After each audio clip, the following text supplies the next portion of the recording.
What luck! What a miracle! One moment I was rushing into the fetid tonsils of that horrible monster. The next, I was plummeting downwards to the jungle floor beyond its reach. I prayed I would land on something soft. Perhaps your head. But nothing could have prepared me for what was about to unfold. An epic saga of pride, power, and revolution. A struggle for freedom the likes of which our world has never seen. And it happened like this.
Who were those strange, gentle monsters who towered above me?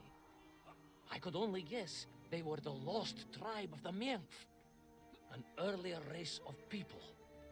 But why were they so fearful of those ancient gates that lay just beyond their village? And why did they seem to recognize me? Why?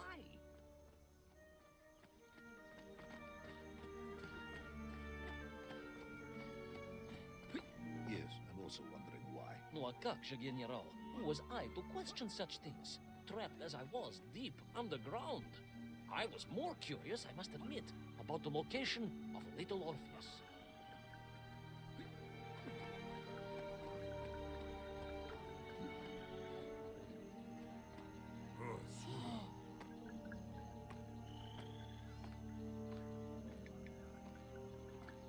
You talk of a great city, a mighty power. Yet your Menkv squatted like savages in huts at its boundary. They did. And the answer to that mystery lay beyond my grasp at that point. Because it was a wonder, it truly was.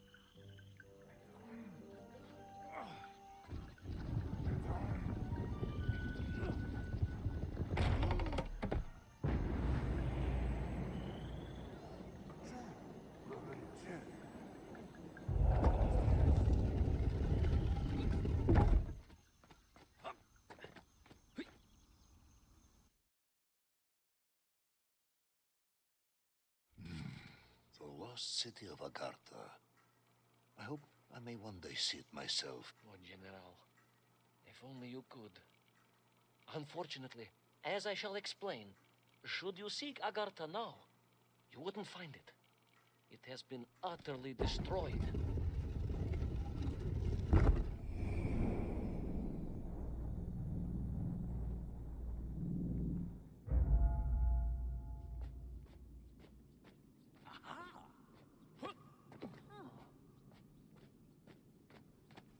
Utterly destroyed? Utterly, General, a tragic loss. A convenient loss. I imagine archaeologists weeping as I tell you. But most importantly, before we continue, you must understand one crucial fact about its destruction. Which is? It wasn't my fault.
poor, unfortunate Menkv, trapped and kidnapped and dragged away, only to return as vicious foot soldiers to some unknown tyrant.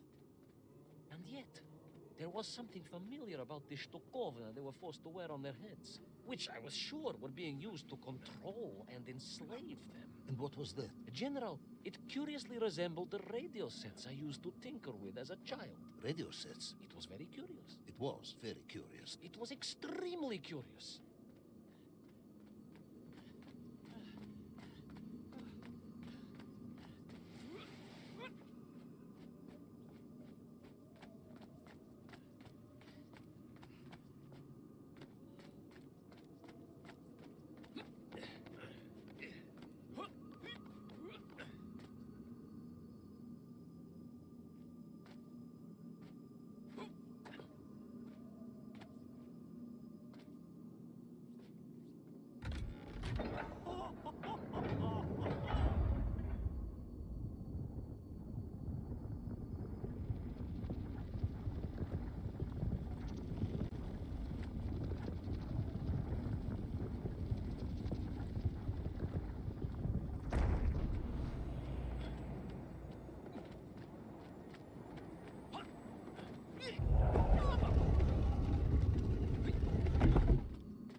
An ancient technological metropolis, powered by a glowing resin, carved from the very earth? A glowing resin carved from the very earth.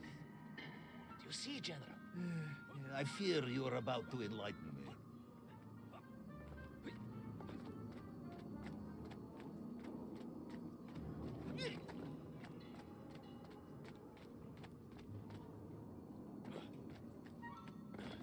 Little Orpheus must have been drained by the impact, but whoever had stolen it and brought it here was no doubt planning to use the Agarthan resin to charge up the atomic bomb, restoring the device to its full potential. What sort of man would come up with such a monstrously reckless scheme? Perhaps the type of man who has such limited understanding of atomic energy that he thinks an ancient metropolis can be powered by shiny marbles.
I am curious, Ivan Ivanovich. You talk and talk about this great subterranean city. Yet what you describe sounds strangely familiar. It does in some way bear an uncanny resemblance to the glorious architecture of Comrade Alexei Dushkin. Wouldn't you agree? Нет, General. I have never heard of this great tavarish Dushkin Orpheus. Interesting. Because you were photographed on the steps of his marvelous Vysoka na Krasnich Varotach, shaking hands with the Glavny Constructor. That was the chief designer? The sweaty little fat man with the bad hearing? Mind your mouth, Ivan Ivanovich. Don't think you can distract me by slandering one of the great visionaries of our time. Without him, neither of us would be sitting here now. Must remember to thank him for that, General.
Those enslaved Menkv were trying to stop me. I was sure of that now. I find myself sympathizing with them, I must admit. No, General, then I have failed to win you over. Uh-huh. A point of agreement at last.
Again, General. Are you mocking me? That would be unprofessional, comrade. I will try harder to convince you then. It is, after all, a cautionary tale of unleashed tyranny. It is a cautionary tale of unleashed idiocy. But please, do continue.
stepped from the cable car onto a plateau at the center of the city, where a palace, a vast acropolis, stood.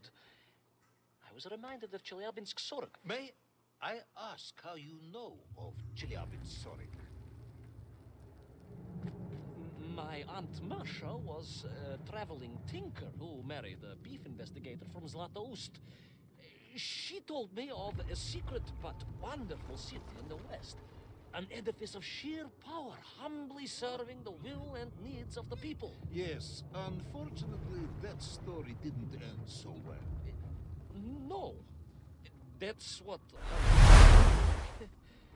And perhaps that is why I was also reminded of it. Because the moment I touched the floor in that place, I could tell something was very, very wrong.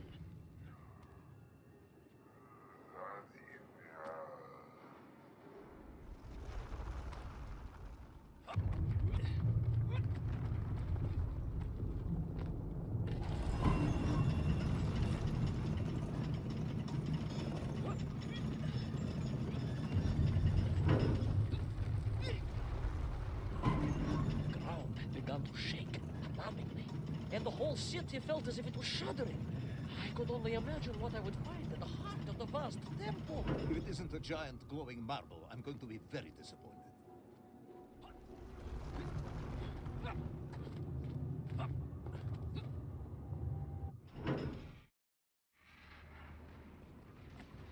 A huge resin sphere that overshadowed all of the others.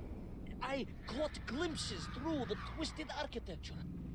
And it was then I saw him. Him? The thief, the enslaver, the tyrant, sucking the power from this wondrous city as he drained the very lifeblood of the ancient civilization and drew it into the atomic embrace of little Orpheus. With a song in my heart, I raced onwards to stop him.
Drained of its power, the magical heart of the city cracked, and it sent shockwaves through the world around me.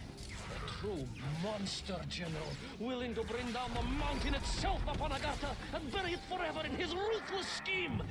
I could not save that wondrous place, General, to my shame and regret.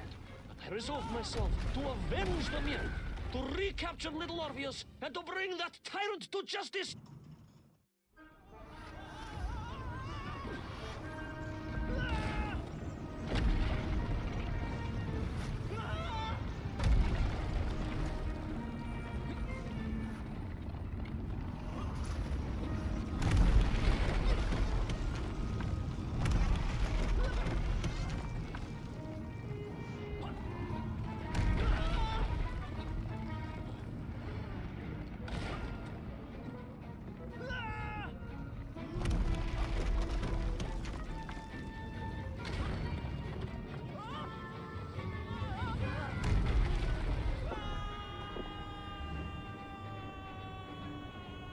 Will our plucky yet careless hero fall forever through those unknown skies? Will he discover the identity of the brutal thief commanding the army of the Menkv?